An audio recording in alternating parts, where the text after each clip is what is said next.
नमस्कार साथियों, कैसे हो आप सभी।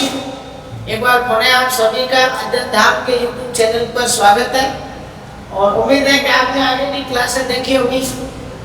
भौतिक एवं रासायनिक परिवर्तन वाला जो चैप्टर उसका पार्ट फर्स्ट आपने देख लिया होगा। पार्ट सेकंड का अपन यहाँ पे अध्ययन करेंगे, क्योंकि अध्ययन धाम में अध्ययन करना है अपने को, है ना। चलो अब देखें कि यहाँ भौतिक परिवर्तन, इसकी जो परिभाषा है भौतिक परिवर्तन की मैंने आपको समझाई थी कि जिसके अंदर क्या होता है, सभी जो फिजिकल कैरेक्टर्स होते हैं, प्रॉपर्टीज होती हैं, उन सभी का क्या हो जाता है, परिवर्तन हो जाता है। वो क्या कहलाता है, भौतिक परिवर्तन कहलाता है। और भौतिक परिवर्तन में वे गुणधर्म बदलते हैं और वापस अगर उनका प्रभाव हटा लिया जाए तो पुनः वो पूर्व अवस्था प्राप्त हो जाती है। ये बात अपन ने कही थी। तो देखो इसमें कुछ पॉइंट आपको याद रखना है। जैसे कि अगर किसी चीज को काटना ऐसे आ जाए, अगर मान के चलो किसी चीज को जैसे कागज को क्या आ जाए, फाड़ना आ जाए, ठीक है, किसी चीज को पीसना आ जाए, जैसे अपन गेहूं लेकर जाते हैं, ठीक है। ये प्रश्न कई बार पूछा जाता है कि गेहूं को पीसकर आटा बनाने का जो परिवर्तन है वो भौतिक है कि रासायनिक है। तो आपको जो आटा बनता है वो ध्यान रखना है कौन सा परिवर्तन है, बताओ, भौतिक परिवर्तन। कैसा परिवर्तन है, भौतिक परिवर्तन, ठीक है। क्योंकि इसके अंदर जो उसका इंटरनल स्ट्रक्चर है, केमिकल कंपोजिशन है, रासायनिक संगठन परिवर्तित नहीं हो रहा है, केवल उसकी अवस्था बदल रही है।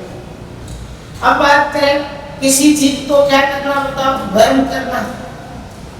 जैसे प्लेटिनम का तार हो, आपने गर्म कर दिया, या कोई भी धातु है, गर्म करने पर क्या होगा, उसका टेम्परेचर बढ़ जाएगा, लेकिन थोड़ी देर बाद क्या हो जाएगी, वो ठंडी भी हो जाएगी। तो ये परिवर्तन क्या कहलाएगा, फिर बताओ, भौतिक परिवर्तन कहलाएगा। ऐसे अपन और भी बहुत सारी चीजें याद रख सकते हैं। बुजुर्ग बातें में मैंने आपको बताया था कि अगर कोई पदार्थ डायरेक्ट ठोस से गैस में बदल रहा है, गैस में बदल रहा है, जितनी भी जो अवस्थाओं का अंतर परिवर्तन था उनके बारे में चर्चा की थी, ठीक है।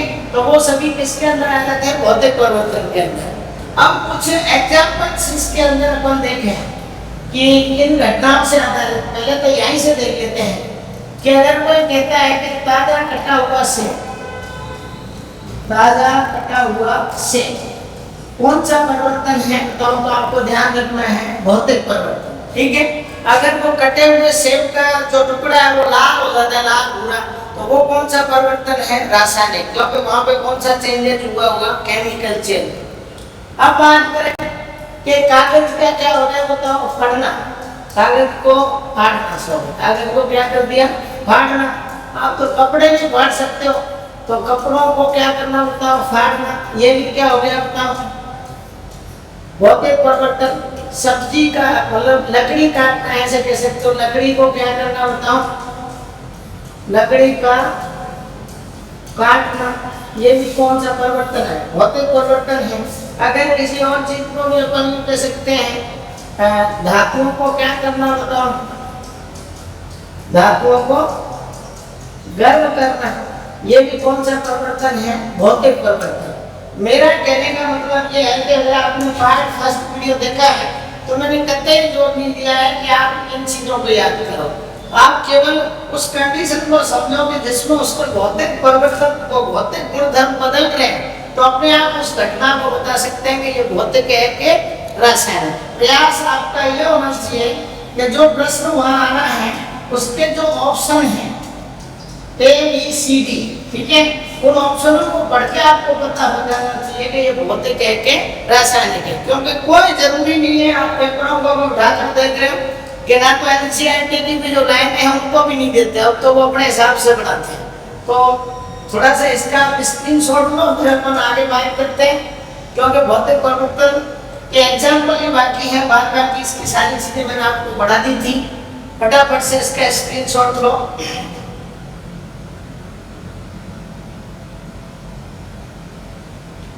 चलो, है ना। तो कपड़ों को फाड़ना, कागज का फाड़ना, नोट का फाड़ना, है ना, धातुओं को गर्म करना, ठंडे करना, ये सभी जो प्रोसेस होती है वो किसके अंदर आती हैं, भौतिक परिवर्तन के अंदर। अब बात करते हैं जैसे बारी बारी से कुछ एग्जाम्पल्स की इसके की, तो जो देखे अपनी किताबों के अंदर ज्यादातर उनकी बात करेंगे। पर जैसे देखो, एक तरह क्या होता है कि जो शुष्क बर्फ है, क्या है बताओ, शुष्क बर्फ। शुष्क बर्फ का CO2 में बदल, CO2 में बदलना, ऐसे लिख देता है, ठीक है, CO2 में बदलना। तो अपन यहाँ कंफ्यूज हो जाते हैं कि भाई ये कौन सा परिवर्तन है। तो सबसे पहले तो आपको ये याद रखना है कि ये कौन सा परिवर्तन है, बताओ, भौतिक परिवर्तन। अब कैसे भाई वो भी समझ लेते हैं कि देखो शुष्क बर्फ का मतलब क्या होता है। शुष्क बर्फ किसे कहते हैं, तो ये आपको पता है कि ठोस CO2 को क्या बोलते हैं, बताओ, शुष्क बर्फ कहते हैं। ये बात बिल्कुल भेजे में बिठा ले, है ना, भेजे में बिठा लेनी है, पढ़ लेना है, घूमना घूमना। थोड़ी देसी बातें ज्यादा होती है क्योंकि भाई अपन देसी आदमी हैं, सूट बूट वाले मास्टर करते ही नहीं है दूर दूर तक, क्योंकि वो टाइम ही लगाना हमारा दम उठता है। ये चीजें अपन ने तो स्कूल में भी, कॉलेज टाइम पे B.Ed में भी किसी ने बोला लगा मेरे को बात ना आज तक दिया। तो ऐसे काम अपन नहीं करते।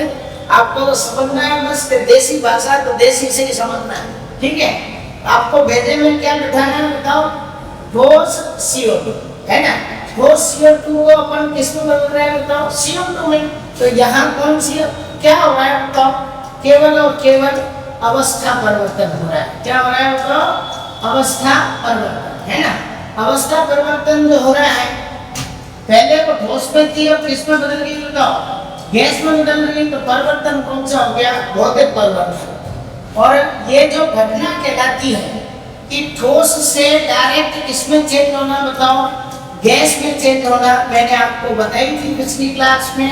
कौन बताएगा इसको, कैसे बताया था आपको कि जब कभी ठोस से डायरेक्ट क्या किसमें चेंज होते हैं, बताओ, गैस में।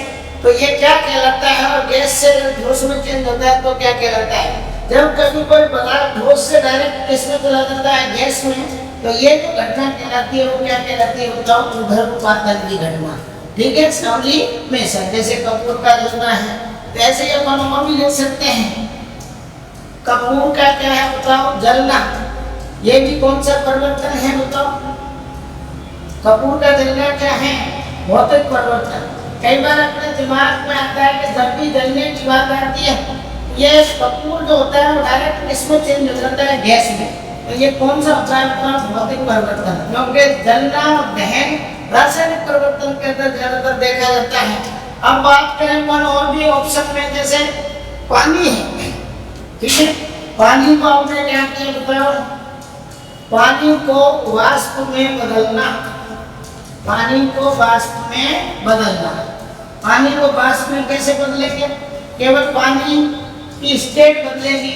आपने एक पतीली के अंदर क्या किया, मान के चलो, जल को गर्म किया, उसके गर्म करने किस बिंदु पर, क्वथनांक बिंदु पर उबलने लगता है, और ये किसमें बदल जाएगा, तो वाष्प में बदल जाएगा। तो यहाँ इसको जो वाष्प है उसको जल वाष्प भी कह सकते हो। ये जल इसमें द्रव अवस्था में, और ये कौन सी अवस्था में, गैस अवस्था में। तो केवल क्या हो रही है, बताओ, अवस्था बदल रही है, क्योंकि वाष्प से वापस ठंडा करने पर क्या प्राप्त हो सकता है, जल। तो पानी का वाष्प में बदलना में कौन सा परिवर्तन है, बताइएगा, भौतिक परिवर्तन, ठीक है। बिल्कुल कोई गड़बड़ी नहीं है इन चीजों को रखना। आपको बस याद रखना है कि कॉन्सेप्ट ये कहता है कि अगर अवस्था बदल रही है और भौतिक गुणधर्म बदल रहे हैं तो वहां पर कौन सा परिवर्तन होगा, भौतिक परिवर्तन, ठीक है ना। कुछ और भी उदाहरण देखते हैं बनाएंगे, पहले आप इसको नोट कीजिएगा, फटाफट से इसका स्क्रीनशॉट लो साहब। चलो,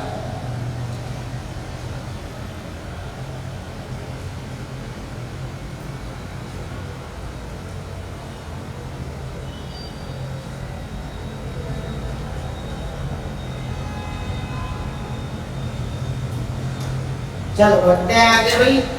हाँ, अगर यूं दे दे तो चलो बताओ, वो डायरेक्ट दे दे कि धातुओं का पिघलना, धातुओं का पिघलना, धातुओं का पिघलना कौन सा परिवर्तन है। तो सबसे पहले तो आपको ये समझना है कि भैया ये कौन सा परिवर्तन होता है, तो भौतिक परिवर्तन होता है। धातुओं का पिघलना कौन सा होता है, भौतिक परिवर्तन, ठीक है, भौतिक परिवर्तन। परंतु कई बार अपन पढ़ते हैं और कोई गुरुदेव भी पढ़ाए तो अपने को थोड़ा सा यह कंफ्यूजन रहता है। देखो अब कभी भी जब जो धातु है उसको अपन पिघला रहे हैं, ठीक है, तो जो प्रक्रिया होती है धातु को पिघलाने की जो प्रक्रिया है वो पिघलाने की प्रक्रिया है, मतलब इसको अपन पिघलने से पहले की बात करें, पिघलने की जो प्रक्रिया है अगर पूछा जाए धातु को पिघलाने की जो प्रक्रिया है उसकी जब भी बात आती है तो ये कैसा परिवर्तन होता है बताओ? रासायनिक। कैसा होता है? रासायनिक परिवर्तन, ठीक है, कैसा होता है? रासायनिक परिवर्तन। क्योंकि धातु को पिघलाना, धातुओं का पिघलना कैसा परिवर्तन है? भौतिक परिवर्तन। परंतु अगर वो घुमाकर प्रश्न ये पूछ ले तो धातुओं को पिघलाने की जो प्रक्रिया है वो किस प्रकार का परिवर्तन है, तो आपको ध्यान रखना है कि कौन सा परिवर्तन है बताओ? रासायनिक परिवर्तन। कौन सा है? रासायनिक परिवर्तन। अब बात करें कि देखो एक छोटा सा कॉन्सेप्ट आता है बादलों का बनना, बादलों का बनना, बादलों का बनना, ठीक है। तो ये किस प्रकार का परिवर्तन है तो मैंने आपको बताया था कि कैसा परिवर्तन है बताओ? भौतिक परिवर्तन। कैसा परिवर्तन है? भौतिक परिवर्तन। अच्छा भौतिक परिवर्तन क्यों है सर? कि देखो इसके अंदर बादलों के बनने में होता क्या है? होता ये है कि जो जल है वो वास्तव में किसमें बदल जाता है बताओ? जलवाष्प में। किसमें बदल जाता है? जलवाष्प, ठीक है। गर्मी पड़ती है तो समुद्री जल या नदियों का जल किसमें चेंज बदलता है? जलवाष्प में, ठीक है। तो अभी अपन देखेंगे कि क्या हो गया उसका वाष्पीकरण हो गया, वाष्पीकरण हो गया। फिर ये वाष्प क्या होती है? वापस मान के चलो अपन लोग कह सकते हैं वाष्पन हुआ।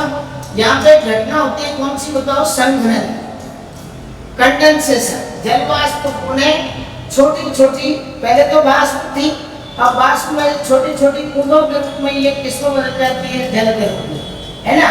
और ये छोटी छोटी बूंदें मिलकर के किसका निर्माण कर रही है? बादलों का निर्माण कर रही है।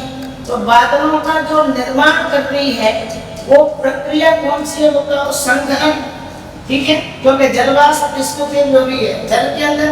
जल से पहले क्या बनी थी? जलवाष्प। अब जलवाष्प ठंडी हो गई, इस वजह से गर्म हुआ तो अपन ने देखा कि वाष्प हुआ और जलवाष्प बन गई। अब ठंडे होने से वापस किसमें जंग हो रही है? जल में। तो बादलों का जो निर्माण हो रहा है वो एक संघनन प्रक्रिया है और अवस्था में परिवर्तन है। तो हमेशा ध्यान रखना है कि कैसा परिवर्तन कहलाता है बताओ? भौतिक परिवर्तन कहलाता है, ठीक है। तो इनको नोट कीजिएगा, ये सिंपल सी बात है, तो बिल्कुल कॉन्सेप्ट बेस है। फटाफट से इसका स्क्रीनशॉट लो साहब।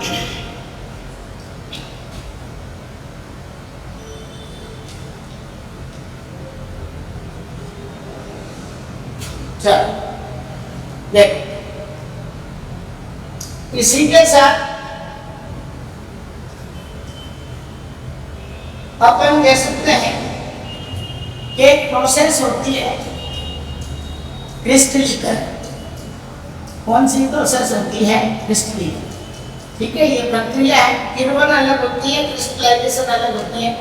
क्रिस्टलीकरण का मतलब यह है कि अशुद्ध जो नमूने होते हैं या पदार्थ के जो कह सकते हैं संगठन के अशुद्ध पदार्थों के साथ कुछ अशुद्धियां होती हैं, इनसे शुद्ध पदार्थ प्राप्त करने की एक विधि है। एक क्या है? विधि है। इस विधि का निर्माण कुछ नहीं किया जाता कि इस तरीके से गर्म किया जाता है। पहले एक साथ गर्म करते हैं, ठीक है। वो गर्म करने के बाद एक साथ ठंडा करते हैं। जब ठंडा करते हैं जो ठोस होता है उसके भी सबसे जल्दी पे जो अशुद्धियां होती हैं वो क्या हो जाती है? अलग हो जाती है। तो आपको ये ध्यान रखना है कि ये जो प्रोसेस है वो किससे बनाती है? भौतिक परिवर्तन। किससे बनाती है? भौतिक परिवर्तन का है। कौन सा मतलब? क्रिस्टलीकरण। जैसे नमक को इसलिए सारे के अंदर है शुद्ध प्राप्त किया जाता है क्रिस्टलीकरण से, ठीक है। अब देखो काफी इम्पोर्टेंट ये जो आप है क्या नहीं बदलता, ठीक है। क्या नहीं बदलता? भौतिक परिवर्तन, भौतिक परिवर्तन व रासायनिक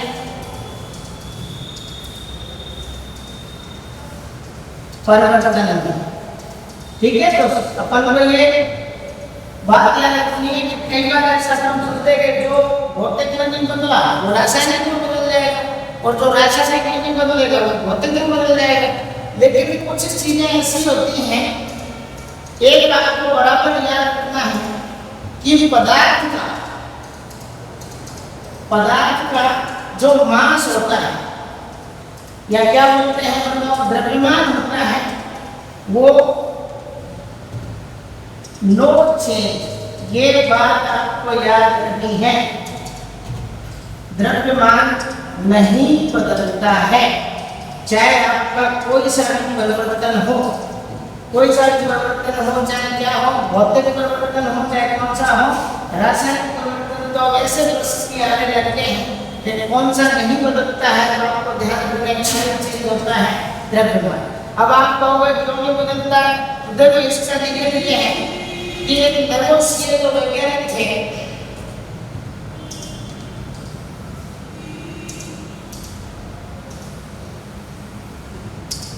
उनके अकॉर्डिंग एक नियम दिया गया था, हम इसकी बात करते हैं। द्रव्यमान संरक्षण का नियम, द्रव्यमान संरक्षण का नियम।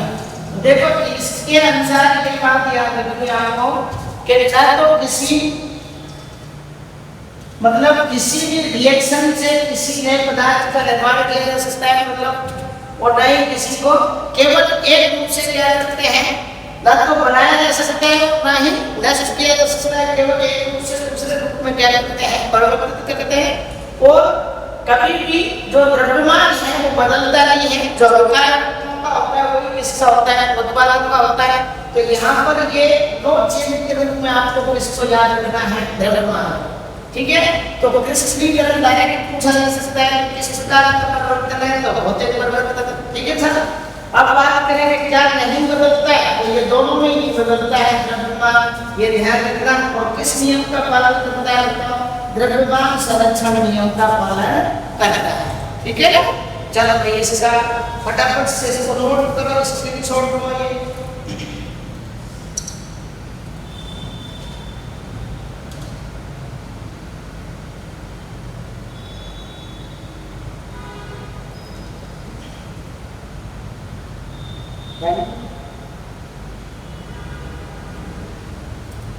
चलो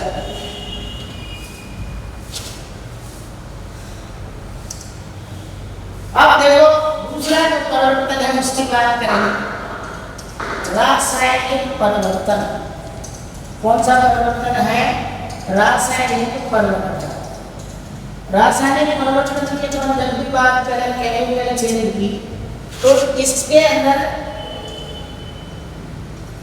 आप एक छोटी सी डेफिनेशन लिखो, पदार्थ के अंदर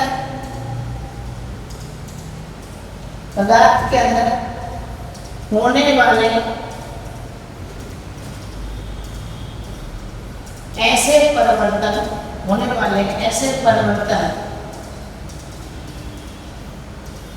जिनमें पदार्थों की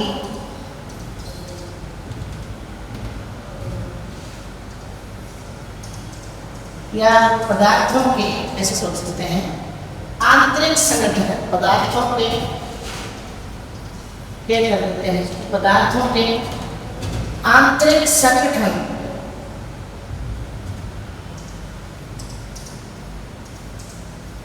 में परिवर्तन आ जाता है, परिवर्तन आ जाता है तथा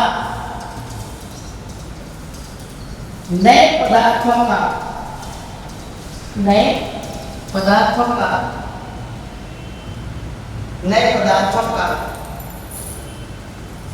निर्माण होता है, रासायनिक परिवर्तन कहते हैं।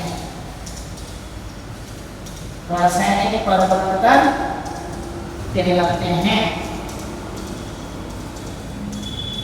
ठीक है, सिंपल सी परिभाषा इसकी कि पदार्थ के अंदर होने वाले ऐसे परिवर्तन जिसमें पदार्थ के आंतरिक संगठन में क्या आ जाए, परिवर्तन आ जाए तथा नए पदार्थों का क्या हो जाए, निर्माण हो जाए, तो वे सभी जो परिवर्तन होते हैं वो रासायनिक परिवर्तन की श्रेणी में आते हैं। ठीक है, तो एक बार इसको अपन ने देखा कि जैसे इसमें और भी कुछ चीजें हो सकती हैं, तो क्या क्या हो सकती है, इसके अपन विशेषताएं लिखते हैं। ठीक है ना, विशेषताएं कैसे लिखेंगे सर, देखें अपन जब इसकी विशेषताएं लिखेंगे अगर विशेषताओं में जैसे उसकी लिखी थी कैसे लिखेंगे, विशेषताएं क्या हो सकती हैं जब बताओ। विशेषताएं नंबर 1 लिखेंगे कि ये एक ऐसी घटना होती है रासायनिक परिवर्तन कि एक बार हो गई तो हो गई, आप उस प्रभाव को यदि हटा भी लेते हो तो भी प्रारंभिक पदार्थों को प्राप्त नहीं किया जा सकता। ठीक है ना, तो ये रासायनिक परिवर्तन जैसे कि इसको पढ़ने से पहले मैं आपको बता दूं, दूध से दही बना गया। अब दूध से दही बना, इसका मतलब आपका मूड हुआ रात को क्या बोलो चाय पीनी है, पर दूध से क्या बन गया दही, तो आप दही से वापस क्या नहीं बना सकते दूध। ऐसे ही आपने लकड़ी को जला दिया, फिर मैंने लकड़ी चाहिए, लकड़ी नहीं मिलेगी क्योंकि उसकी क्या करोगे ये बताओ, राख कहने के मतलब उसका जो आंतरिक संगठन है वो पूरी तरीके से क्या हो गया है, चेंज हो गया है, नए पदार्थों का निर्माण हो गया है, नई प्रकृति की गैसों का निर्माण हो गया है। तो वे सभी परिवर्तन जिसमें कि पूर्ण रूप से नए पदार्थों का निर्माण हो जाता है, आंतरिक संगठन में बदल जाता है, वो सभी क्या कहलाते हैं, रासायनिक परिवर्तन। और ये अनुक्रमणीय होते हैं। एक बात यह है कि स्थायी होते हैं, एक बार हो गए तो हो गए। तो विशेषताओं की बात करें तो आप ऐसे लिख सकते हो, ये परिवर्तन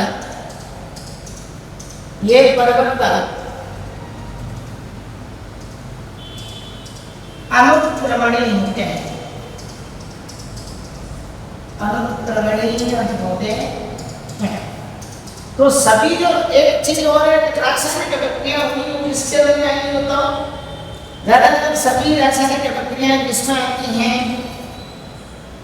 रासायनिक परिवर्तन। ठीक है, ये परिवर्तन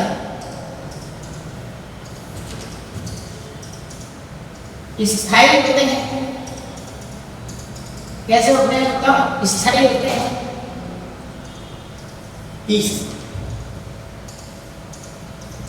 नए पदार्थों का निर्माण होता है,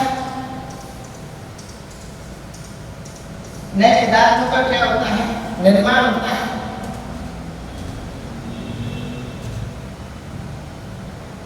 नए पदार्थों का निर्माण होता है। चौथा पॉइंट में यहाँ लिखूं,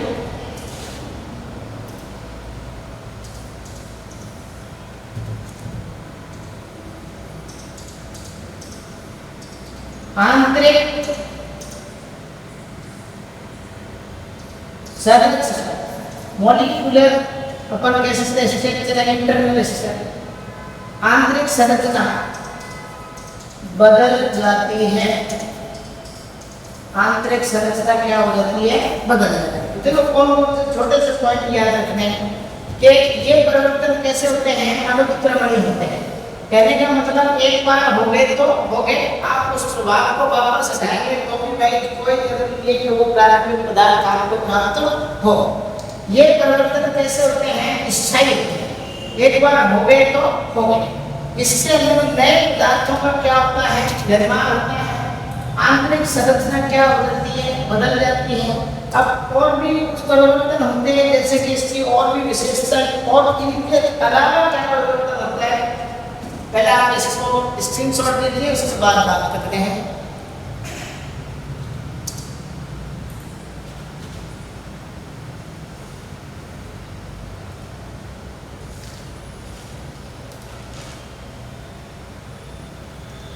चलो ठीक है, अब देखो ये थोड़ा सा और ध्यान रखना है।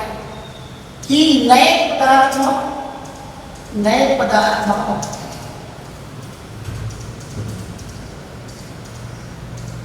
निर्माण के अतिरिक्त अन्य घटनाएं। अब अन्य घटनाएं कौन सी होती है इसके अंदर, ठीक है। और इनसे प्रश्न आ गया विशेषता के अंदर ही है, किसके अंदर है ये विशेषता के अंदर। पर इस पॉइंट को आपको बराबर क्या रखना है, याद रखना है अलग से दिशा। अन्य घटनाएं कौन सी होती है।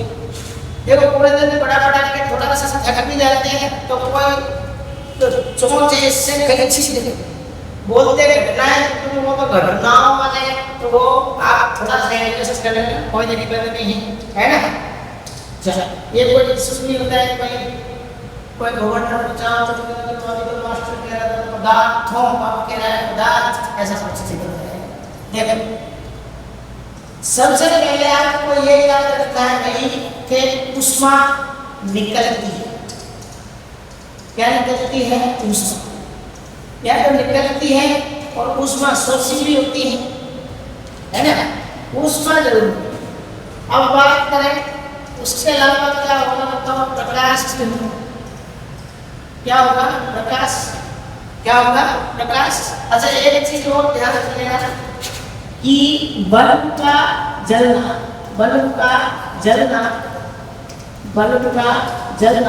यह चीज में ख्याल रखना होगा। कौन सा परिवर्तन है बताओ, भौतिक परिवर्तन। बल्ब का जलना कौन सा अपना है, भौतिक परिवर्तन, इतना ध्यान रखना, ठीक है। अब बात करें तो देखो विकिरण का निकलन या ये भी कह सकते हो कि विकिरण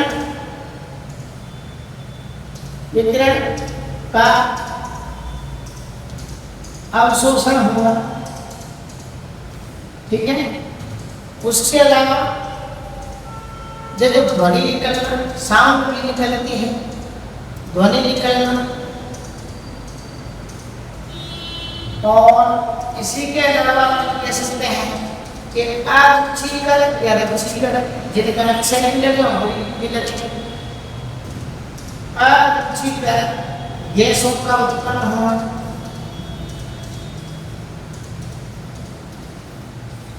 गैसों का उत्पन्न होना। और लास्ट कौन कह सकते हैं कि गंध और रंग का क्या हो सकता है, बदल।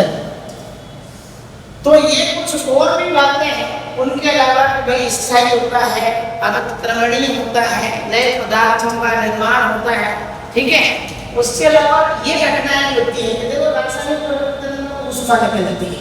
उसके अलावा इससे प्रकाश भी हो सकता है, विकिरण का निकलना, विकिरणों का क्या होना, अवशोषण होना, ध्वनि का निकलना, अरुचिकर गैसों का क्या होना, उत्पन्न होना, गंध या रंग का क्या होना, बदलना। तो ये जो घटनाएं हैं एक सहायक के तौर पर ये घटनाएं किसी से देखी जा सकती है, मतलब उसके साथ साथ देखी जा सकती है रासायनिक परिवर्तन के अंदर। अब इन सभी का एक ही जो उदाहरण है वो आप कह सकते हो कि जब अपन क्या करते हैं, बताओ आतिशबाजी करते हैं, क्या करते हैं बताओ, आतिशबाजी करते हैं तो पटाखे फूटते हैं।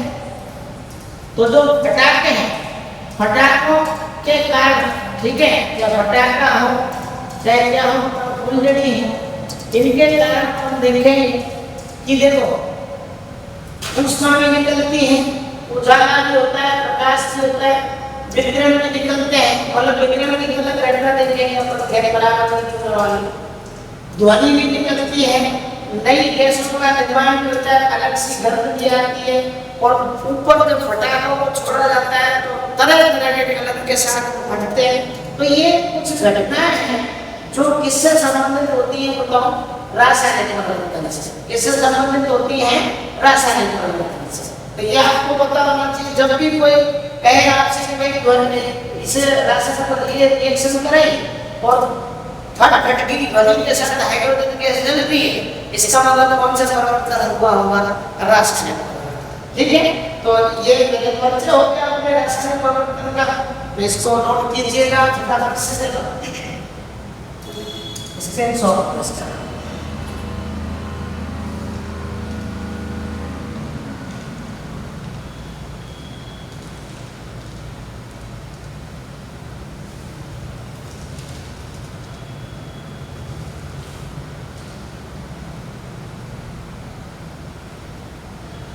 लिया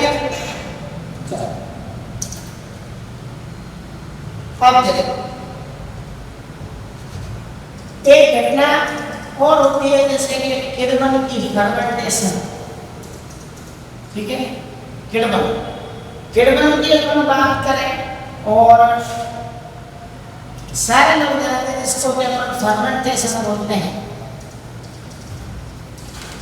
क्या बोलते हैं बताओ? फर्मेंटेशन बोलते हैं प्रक्रिया। तो इसके अंदर देखो जैसे तो दूध है, दूध से क्या बनना बताओ? दही बनना। कौन सी क्रिया है बताओ? किण्वन। कौन सी क्रिया है? किण्वन, फर्मेंटेशन। अब इसमें अपन जैसे जाम बोलते हैं, क्या बोलते हैं, स्टार्ट की तरह ये काम करता है। ठीक है, काम लोग में तो जामुन दे दिया तो दूध से क्या बनाते हैं? दही बनाते हैं। तो ये किण्वन की क्रिया है। किण्वन की क्रिया में क्या होगा साहब कि दूध से जब दही बन रहा है, ठीक है, तो यहाँ पर अपन जानते हैं कि बैक्टीरिया होता है कौन सा? लैक्टोबैसिलस। तो इसकी उपस्थिति में दूध से क्या बन गया? दही। तो ये घटना क्या कहलाती है बताओ? किण्वन। और इस किण्वन की अपन जब भी बात करेंगे तो ये किसके अंदर आती है?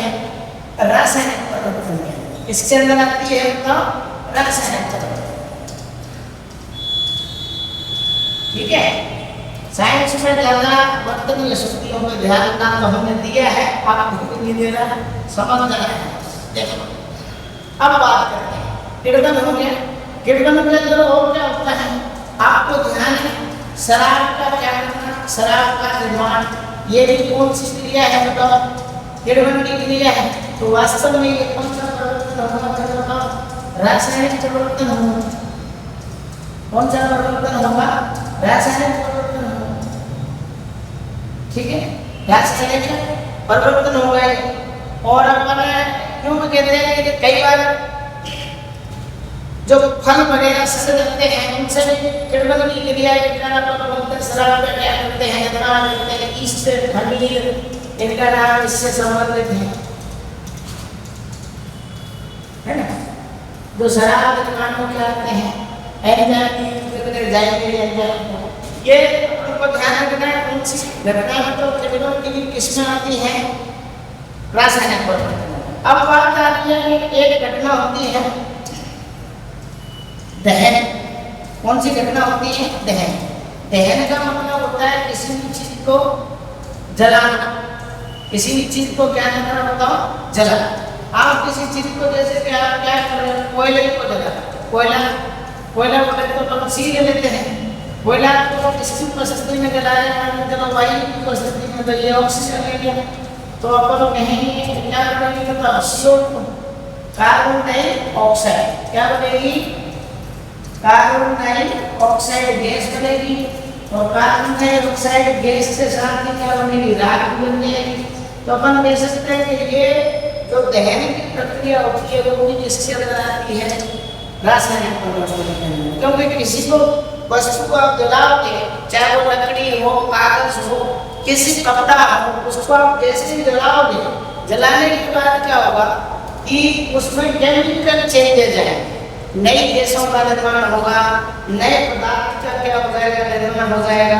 अब इस पे भी आधारित 2-5 जैसे चलो एक एग्जांपल पहले इसको आप नोट कीजिएगा, फिर हम देखते हैं मैग्नीशियम विभिन्न इसके इसको ज़्यादा भयंकर कोई मैटर आएगा तो हम ज़्यादा अच्छे तरीके से और कोशिश करेंगे समझने की।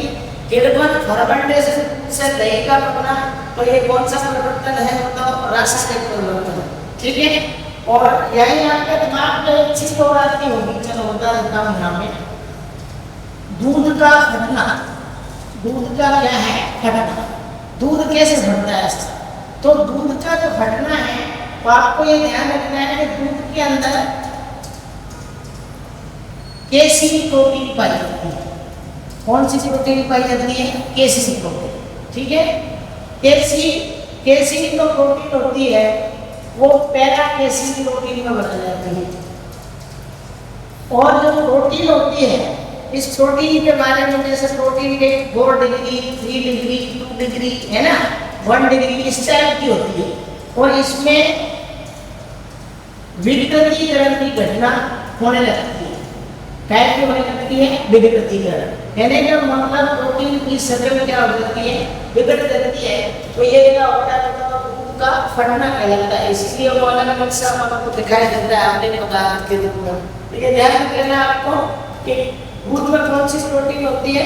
केसीन प्रोटीन, जो कि पैरा केसीन में चेंज हो जाती है। और जो प्रोटीन स्ट्रक्चर होती है वो क्या हो जाती है? विकृत हो जाती है। तो दूध का फटना भी किसमें मिलेगा? मतलब रासायनिक परिवर्तन। चलो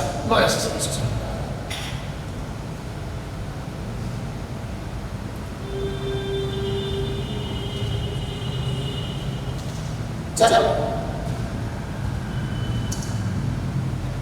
अब देखो एक और घटना आती है जो कि आपने को पता होना चाहिए। ये वो घटना है जहाँ से बहुत डायरेक्ट प्रश्न आते हैं। मैं आपको इस तरीके से नहीं बताया, एक तरफ भौतिक लिखती है और एक तरफ रासायनिक लिखती है। आपसे मैं उम्मीद ये कर रहा हूँ कि आप इस चीज को पहले अपने माइंड में बिठाओगे कि भौतिक परिवर्तन वास्तव में होते क्या है, ठीक है। फिर उससे संबंधित अगर मैं मान के चलो आपको अभी मैं एग्जाम्पल दे रहा हूँ, जैसे आप समझ लें कि मैग्नीशियम रिंग का एक तार होता है, ठीक है। इस मैग्नीशियम रिंग के तार को आपने क्या किया? मैग्नीशियम रिंग का जो तार है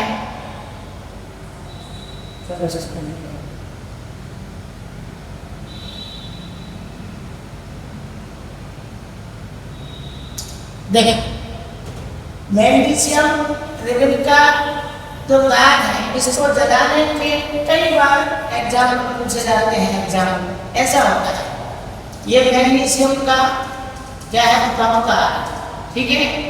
आप इसमें क्या लगा रहे हो? मान के चलो इसके अंदर अपन कह सकते हैं कि आपने क्या लगा दिया? आग। इसको जला दिया आपने। क्या कर दिया? जला। जब आग लगाई आपने तो मैग्नीशियम तार को आप जलाओगे तो जलाने के लिए क्या चाहिए बताओ? वायु चाहिए। और वायु चाहिए तब वायु का मतलब ही किससे रखते हैं? ऑक्सीजन से जलाने में सहायक है। और जो बनेगा यहाँ पे जो श्वेत चूर्ण बनेगा सर, क्या बनेगा? श्वेत चूर्ण। क्या बनेगा? श्वेत चूर्ण, मैग्नीशियम ऑक्साइड। तो अपन कहेंगे कि पूरी तरीके से इसको जलाने पर नए पदार्थ का निर्माण होगा। जैसे Mg की अभिक्रिया यहाँ पर किससे होता है? ऑक्सीजन से। ये मैग्नीशियम ये क्या है? ऑक्सीजन है। जब इसको आपने जलाया तो वायु की उपस्थिति में तो क्या बनेगा बताओ? MgO। MgO बोले तो जैसे सूत्र पर पहले बनाना सूत्र पे है और नहीं आता है, जो नाम आपको दिख रहे हैं उनको जोड़ के लिख देना है बस। तो मैग्नीशियम ऑक्साइड क्या बोलेंगे बताओ? मैग्नीशियम ऑक्साइड का श्वेत चूर्ण अपन को क्या होता है? प्राप्त होता है और ये जला है। अब इसको बैलेंस नहीं करें तो यहाँ 2Mg हो जाएगा, क्योंकि यहाँ Mg 2 है तो वहाँ भी कितने होना चाहिए? तो ये मैग्नीशियम के वो जलाने की जो घटना है वो घटना किसके अंदर आएगी बताओ? कौन सा परिवर्तन होगा? ये जैसे प्रोसेस जो अभी प्रक्रिया थी तो क्या होगी बताते हैं? कौन सी प्रक्रिया होगी लिखते हैं। और परिवर्तन कौन सा हो गया बताओ? रासायनिक। कौन सा परिवर्तन हो गया? रासायनिक परिवर्तन, ठीक है। तो चीजों को जब अपन जलाते हैं उससे सभी गुणधर्म क्या हो जाते हैं, चेंज हो जाते हैं। तो चेंज होने के कारण कौन सा परिवर्तन कहलाया, रासायनिक परिवर्तन, है ना। अब इसके अलावा अगर मान चलो एक घटना आती है छोटी सी कि दहन के अंदर ही मोमबत्ती का जलन, मोमबत्ती का जलन। अच्छा, मोमबत्ती का जलना सामने हमने रखा है कि मोमबत्ती का जलना जो होता है वो वास्तव में देखा जाए मोमबत्ती के जलने में दोनों प्रभाव, दोनों परिवर्तन। एक तो आपका कौन सा होता है, भौतिक परिवर्तन, और एक कौन सा होता है आपका बताओ, रासायनिक परिवर्तन। एक कौन सा होता है, रासायनिक। अब कैसे होते हैं दोनों वो भी समझ लेना है कि अगर यहाँ पे पिघलने की बात करता है, अगर क्या करते बताओ, पिघलने की बात करता तो सीधी सी बात है कौन सा परिवर्तन होता था बताओ, भौतिक परिवर्तन। तो हम जानते हैं कि जब आप मोमबत्ती को जलाओगे तो जलाओगे तो ऐसा है नहीं कि वो जलती रहे, कोई परिवर्तन नहीं भाई, उसका मोम पिघलेगा। तो जो मोम पिघल रहा है, मोम का पिघलना, तो मोम का जो पिघलना है कौन सा परिवर्तन हो गया बताओ, भौतिक परिवर्तन हो गया। उसी के साथ रासायनिक परिवर्तन के तौर पर देखें कि जब अपन इसको जलाए धागा भी जल रहा है साथ में, है ना, और नई गैस से CO2 क्या बन रही है, गैस भी मुक्त हो रही है, प्लस ऊष्मा भी निकल रही है, प्लस क्या हो रहा है बताओ, प्रकाश भी हो रहा है, प्लस क्या हो रहा है, प्रकाश भी हो रहा है। तो अपन कह सकते हैं कि जो मोमबत्ती के जलने की जो घटना है उसके अंदर आपको ऑप्शन में बराबर ध्यान देना है, क्योंकि कुछ बातें ऐसी हैं बार बार रिपीट होती है और पूछी जाती है। तो मैग्नीशियम विलेनियम आयन को जलाने की जो घटना है कौन सा परिवर्तन है, रासायनिक परिवर्तन और दहन प्रोसेस है। ऐसे ही मोमबत्ती का जो जलना है उसके अंदर दो चीजें हैं, भौतिक परिवर्तन भी होता है, कौन सा होता है, रासायनिक परिवर्तन। क्योंकि जलने पर मोम क्या होता है, पिघलता है, और उससे रासायनिक परिवर्तन देखिए गैस वगैरह क्या होती है नहीं निकलती है। इसको आप एक बार फटाफट से स्क्रीनशॉट लें। देखो छोटी छोटी बातें हैं, रटने की कोई जरूरत नहीं है, चीजों को आप समझो, धीरे धीरे आपको समझ में आएगी। मैं आपकी एक मिनट भी बर्बाद करना नहीं चाहता, वो चीजें अलग अलग कभी की बात की होगी, लेकिन बहुत कम, क्योंकि आपके पास समय नहीं है और मेरे पास पहले से चीजें नहीं है, ठीक है ना। तो इस वजह से जो है हमें कंटेंट अपनी कोशिश करें जितना से ज्यादा क्या हो जाए, कवर हो जाए। कई बार मैं देखता हूँ कि MCQ पर बहुत जोर दिया जाता है और देना चाहिए, बगैर MCQ पे मतलब उन प्रश्नों के आप एक्यूरेसी नहीं ला सकते, लेकिन एक्यूरेसी लाने के लिए, MCQ करने के लिए आपको प्रॉपर थ्योरी की पहले जानकारी होनी चाहिए।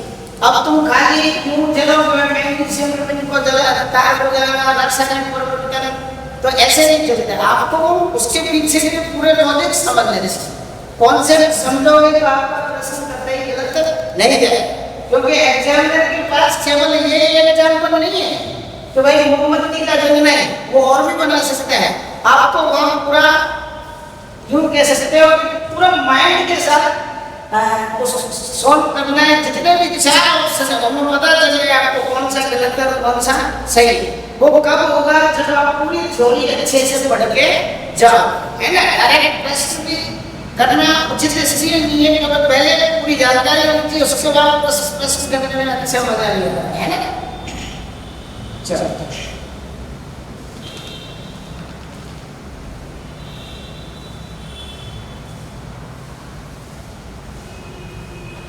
ले लिया स्क्रीनशॉट, बढ़िया।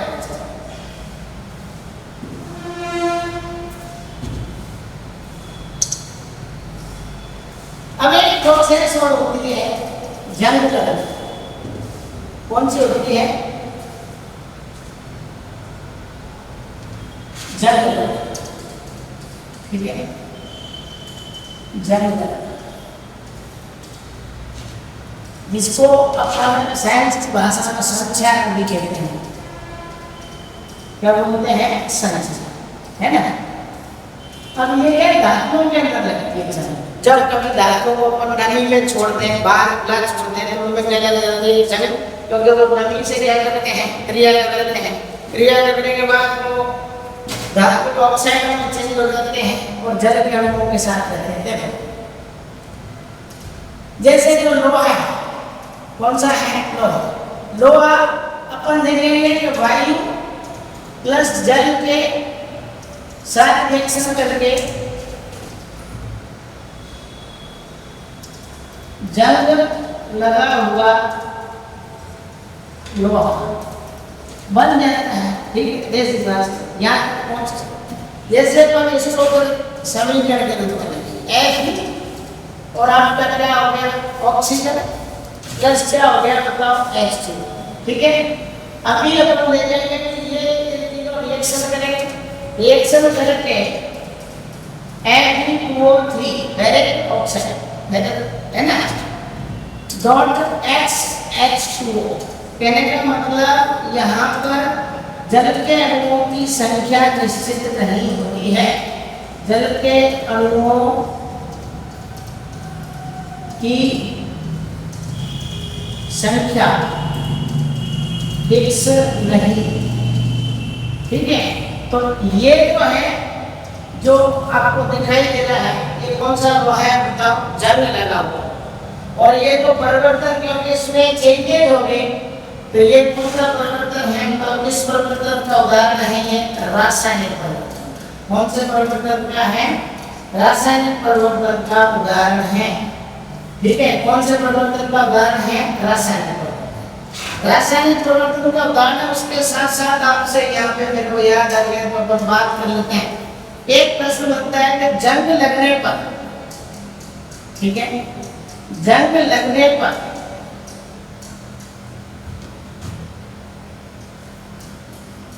लोहे के कुल भार में